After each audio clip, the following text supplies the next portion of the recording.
Hi guys, 9 AM papasok sa work. Nagbike ako, kaya lang makapal yung snow ngayon.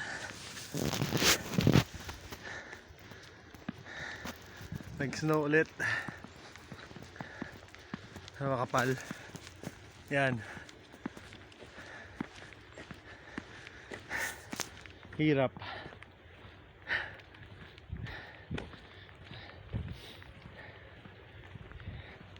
Siyempre, hirap mag ano sa snow, para kang nagbabike sa buhangin tapos madulas. Paglakad naman kailangan naka winter boots ka. Yan,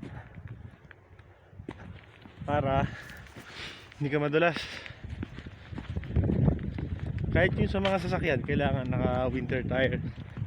Kanina nga siguro meron yung mga hindi pa nakapagpalit ang gulong nila ng winter tire, dumudulas sa kalsada, nagdi-drip.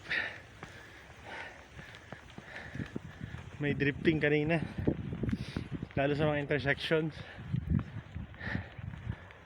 Lamig. Pero ano pa lang to, -5. Biglang nag-ice. Kahapon negative din, pero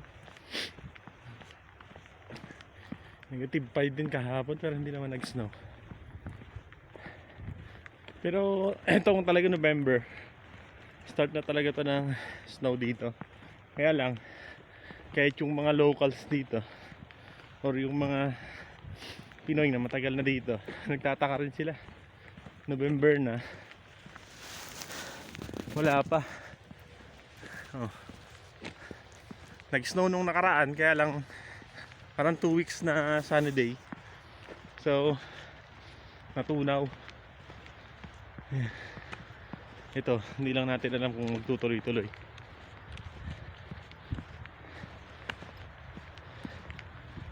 Pero yung ganito naman, hindi masyadong malamig. Mas malamig yung natutunaw yung snow, tapos may hangin. Parang doble yung lamig nun. Yung sapa nag frozen na.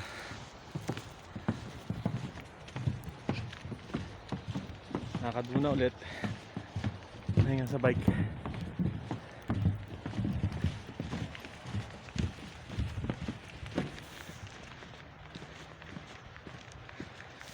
Snow.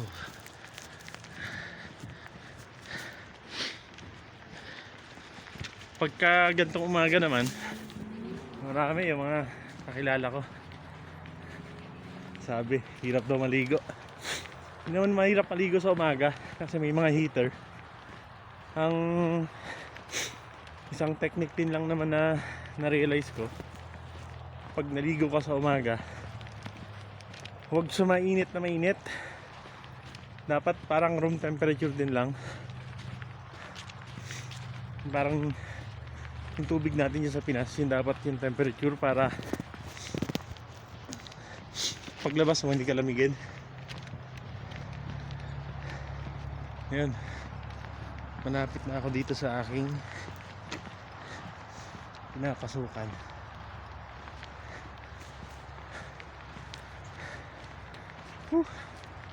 Kahingal. Ewan ko ba, pag malamig parang ang nipis ng hangin. Hingal na hingal ka,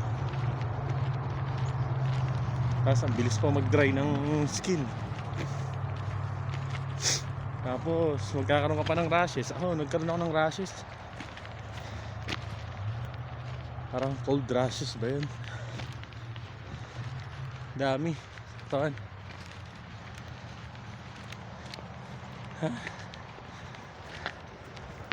No.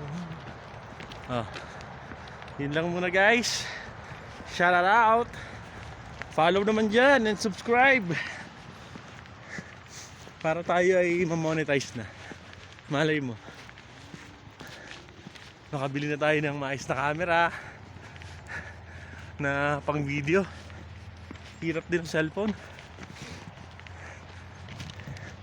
Lalo pag yung cellphone mo basag-basag na. Sige guys, yun lang muna. Mamaya ulit. Bye!